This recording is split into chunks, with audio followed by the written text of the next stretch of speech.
It's 90 degrees Fahrenheit in Rome. The stone is radiating heat like a stovetop, and there's no electricity, no fans, no freon. Yet people could walk into certain Roman spaces and feel like the temperature dropped into low 60s comfort, the kind of cool you normally pay a power company for. Not because Romans had a secret machine, but because they built with physics instead of fighting it. And the wild part? A lot of what we call modern passive cooling is basically Rome, with better marketing. Meanwhile, your modern home becomes uninhabitable 6 hours after the power cuts out. So how did they stay cooled while we're stuck paying electric bills to survive summer? Before we dive in, if ancient engineering blows your mind, hit like and subscribe. What's the most impressive Roman build you've seen? Rome's real problem wasn't hot weather, it was hot stone. Rome's summers regularly hit 90 degrees Fahrenheit in August. Uncomfortable, but not lethal. The real problem wasn't the air temperature. It was what happened after the sun went down. The stone stayed hot. Walk through Rome at midnight in August and you'll feel it. The streets radiate stored heat like a cast iron pan pulled from the oven. Dark volcanic tuff paving stones, dense travertine walls, terracotta roof tiles. All of it spent 12 hours absorbing solar radiation, and now it's releasing that energy back into the air for hours. Modern cities call this the urban heat island effect. Dense stone cities have been dealing with it for a very long time. Dense building clusters made it worse. Narrow streets reduced direct sunlight and could trap heat in some areas, especially enclosed courtyards with nowhere to escape. The stone held onto thermal energy like a battery, except this battery was dumping heat into living spaces when people needed relief most. Here's the critical insight Romans understood that we've forgotten. You can't fight stored heat with airflow alone. That's why modern solutions fail. We pump cold air into buildings, trying to overpower the heat radiating from walls, floors, and ceilings that have been baking all day. It's a brute force approach that requires constant energy input. Romans took the opposite strategy: prevent heat from entering in the first place and drain it away when it does. They didn't try to cool the air like we do with AC units. They engineered the materials and structure to manage thermal energy passively. Think about it. If your walls never absorb heat, you don't need to cool them later. If you can channel stored heat into a heat sink, like the earth or flowing water, it disappears without consuming energy. This is the mindset shift that modern construction refuses to make. We build thin, lightweight structures with zero thermal intelligence, then compensate with mechanical systems that run around the clock. The Romans built thermal machines that worked automatically, walls that absorbed heat during the day and released it at night when it mattered less, spaces positioned to catch cooling breezes, materials chosen for their thermal behavior, not just their cost. And the genius part? These solutions still work today in any climate without a single watt of electricity. The Earth was their first air conditioner. If you've ever stepped into a deep basement on a brutal summer day, you already understand Roman cooling. The principle is simple. Once you go deep enough underground, temperature stops following the weather. Instead, it stabilizes closer to the annual average air temperature of that location, for Rome, around 60 degrees Fahrenheit. Walk down into the lower levels of San Clemente Basilica today. The top floor sits at whatever the outside temperature is, 85 degrees Fahrenheit, 90 degrees Fahrenheit, sweltering. One level down, built over a 4th century church, it's noticeably cooler. Drop to the bottom level, 30 feet below street level, built over 1st century Roman structures, and it's 58 to 62 degrees Fahrenheit. Cold enough that you'll want a jacket. The air feels damp and still, almost cave-like. This isn't air conditioning, it's earth coupling, the thermal mass of the planet acting as a heat sink with effectively infinite capacity. The thick stone walls aren't just holding up the building. They're in direct contact with Earth that never changes temperature, constantly pulling heat out of the air through conduction. Water seeping through underground passages accelerates this. Every gallon of groundwater carries away thermal energy as it flows. Romans didn't need to understand thermodynamics. They just noticed that underground spaces stayed cold, and they built accordingly. Wealthy Romans constructed entire summer rooms carved into hillsides or excavated beneath their villas. The Villa of the Mysteries in Pompeii has underground chambers with vaulted ceilings, not storage spaces, but actual living areas where families retreated during August heat. These weren't just cooler. They were legitimately cold, comfortable enough to sleep, work, and eat without breaking a sweat. This is the closest thing in the Roman world to set it and forget it cooling. No fuel, no maintenance, no moving parts. Dig deep enough, build thick enough walls, and physics does the rest.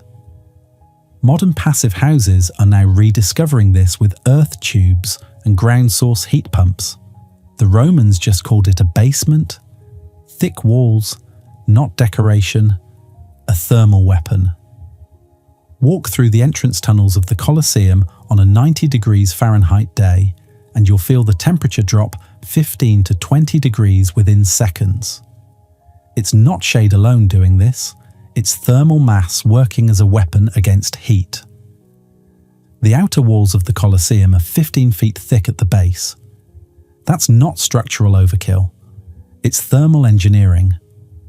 Those massive travertine and concrete walls weigh roughly 180 pounds per square foot, creating a heat barrier that takes 18 to 24 hours for outside temperature to penetrate. Here's what that means in practice. Morning sun hits the outer wall at 7 a.m. By noon, when it's 90 degrees Fahrenheit outside, the outer 6 inches of stone have warmed to 95 degrees Fahrenheit. But the inner surface, still 65 degrees Fahrenheit, because the heat is slowly conducting inward through solid mass.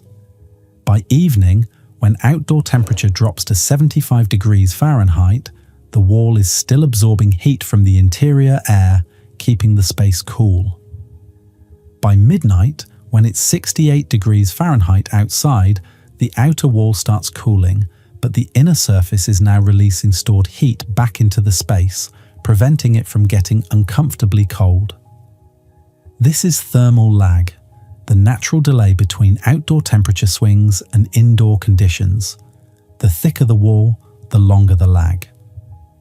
Roman architects instinctively understood that 18 to 24 hours of lag meant indoor temperature would never reach the daily peak. It would naturally average out, staying cooler than outside during the day and warmer at night. Add shaded entrance porticos, covered walkways, and strategic positioning away from direct sun, and you've cut the solar radiation hitting floors and walls by 60 to 70%. They weren't cooling air like modern AC systems. They were blocking heat at the source and buying time for it to dissipate naturally. Your modern home, with walls weighing 10 pounds per square foot, heat penetrates in 2 hours. There's no lag, no buffer, just immediate thermal transfer and a screaming AC bill. Shade plus airflow was engineered into daily life. Stand in the center of Piazza Navona as the fountain of the four rivers sends spray into the air. The temperature around you is noticeably cooler than the street 50 feet away. This isn't coincidence, it's evaporative cooling at architectural scale. Moving water and evaporation pull heat from the surrounding environment. Now multiply that by hundreds of fountains across a single villa or public space. Villa d'Este alone has over 500 fountains. Water doesn't sit still in decorative pools. It cascades, sprays, and atomizes into fine mist that evaporates quickly in summer air. Each droplet becomes a tiny cooling event, absorbing thermal energy and carrying it away as water vapor. Climate-adapt research confirms that large fountains with moving water can cool surrounding air by up to 5 degrees Fahrenheit within a 35-meter radius. Stack multiple fountains in a courtyard, and those cool zones overlap, dropping effective temperature by 10 to 15 degrees Fahrenheit without a single watt of electricity. But Romans understood something modern engineers ignore: moving water cools you twice. First, through actual evaporative cooling, measurable temperature drop. Second, through psychological effect, the sound of flowing water triggers neurological associations with coolness and relief, making spaces feel more comfortable before the thermometer even budges. Wealthy villas positioned. Fountains at strategic transition points. Entry courtyards, interior atriums, covered walkways. Anywhere someone moved from hot outdoor spaces to cooler indoor zones, a fountain amplified that temperature contrast, making the relief feel even more dramatic. Modern urban planners build concrete plazas that bake in the sun, then act surprised when people avoid them. A single large fountain could drop ambient temperature 8 degrees Fahrenheit and make the space livable. But we've reclassified water features as aesthetic luxuries rather than functional climate infrastructure. Romans never made that mistake. Their water features worked for a living. Gardens weren't luxury, they were cooling infrastructure. The Romans planted trees and gardens everywhere, not because they loved nature, but because plants are living thermal regulators that work around the clock for free. Modern environmental science has finally quantified what Romans knew instinctively. Shaded surfaces stay 20 to 45 degrees Fahrenheit cooler than surfaces exposed to direct sun. That's not air temperature dropping, it's radiant surface temperature, which is what your body actually feels. Stand on black pavement in full sun. Surface temp hits 140 degrees Fahrenheit. Step under a tree. Surface temp drops to 95 degrees Fahrenheit. Your skin feels that 45-degree difference instantly, even though air temperature only dropped 3 to 5 degrees Fahrenheit. But shade is just the first layer of cooling. Plants also perform evapotranspiration, pulling water from soil through their roots and releasing it through leaves as vapor. One large tree can transpire 100 gallons of water per day during summer. That's roughly equivalent to a large amount of cooling. The US Environmental Protection Agency confirms that evapotranspiration, combined with shade, can reduce peak summer temperatures by 2 to 9 degrees Fahrenheit in properly designed spaces. Romans achieved this without understanding the cellular biology. They just observed that gardens felt dramatically cooler than stone courtyards. Villa gardens weren't decorative afterthoughts. They were engineered cooling zones integrated into the building's thermal management system. Tall cypress and pine trees provided vertical shade along south-facing walls. Low shrubs and ground cover prevented soil from heating up and radiating warmth upward. Climbing vines on pergolas created shaded walkways between buildings. Every plant placement served a thermal function. Modern suburban design does the opposite.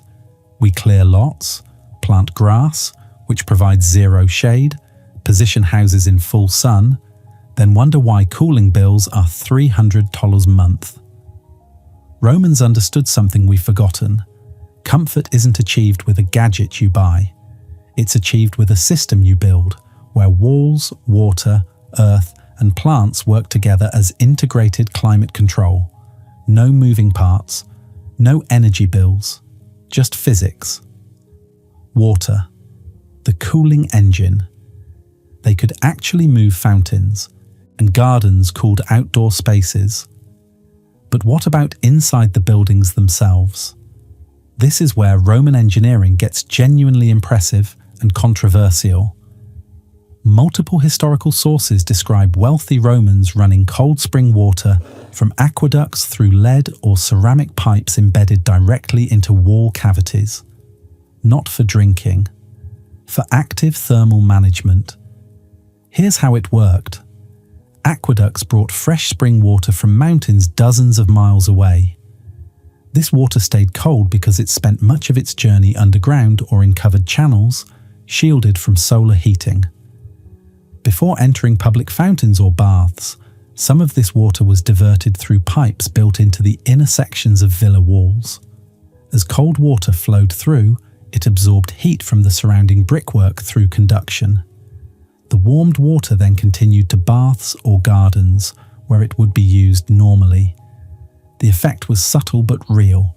Walls that would normally radiate stored heat into interior rooms instead stayed cooler, sometimes dropping interior temperature by several degrees compared to buildings without this system. Was this common? Almost certainly not. The infrastructure cost, dedicated piping, water rights, skilled installation, meant only the wealthiest Romans could afford it. But the principle is what matters. They understood that circulating something cool through thermal mass stabilizes room temperature without needing to cool the air. Modern radiant cooling systems work on this exact principle. Chilled water runs through tubes in floors or ceilings, absorbing heat from the space. The difference? We use electric chillers and pumps. Romans used gravity and geography. Climate adapt research confirms that fountain evaporation alone can cool surrounding air by roughly 5 degrees Fahrenheit within 35 meters. Add flowing water through building mass, and you're not just cooling air, you're preventing heat storage in the first place. No compressor, no refrigerant, no electricity, just gravity, cold water from distant mountains, and strategic pipe placement. It's the kind of solution that makes you wonder, if Romans could do this 2,000 years ago with hand tools and lead pipes, why are we still pretending air conditioning is the only answer? So did Romans really cool buildings to 60 degrees Fahrenheit in the right spaces? Absolutely. Underground chambers, thick walls, flowing water, strategic shade. Not one trick, but a complete system working with physics instead of fighting it. And the wild part? Most of this still works today, no electricity required. If you found this valuable, hit that like button and subscribe. We're uncovering more forgotten knowledge every week. Drop a comment. Which Roman cooling method would you actually use in your home? Thanks for watching, and I'll see you in the next one.